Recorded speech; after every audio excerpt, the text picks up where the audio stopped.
Se llamaba Landelón, el viajero que quiso enseñarme a besar el lagar de Austerlitz.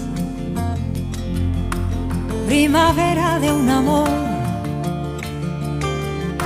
amarillo y fugaz como el sol del veranillo de San Martín. Hay quien dice que fui yo la primera en olvidar, cuando en un si bemol de Jacques Brel me perdí donde por Amsterdam. En la fatua Nueva York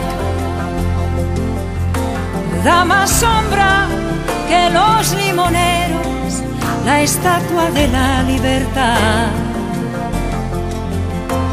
Pero en Desolation Row las sirenas de los petroleros no dejan reír ni volar. Y en el coro de Babel desafina un español.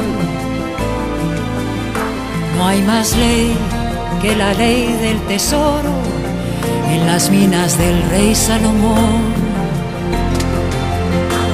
Desafiando el oleaje sin timón ni timonel,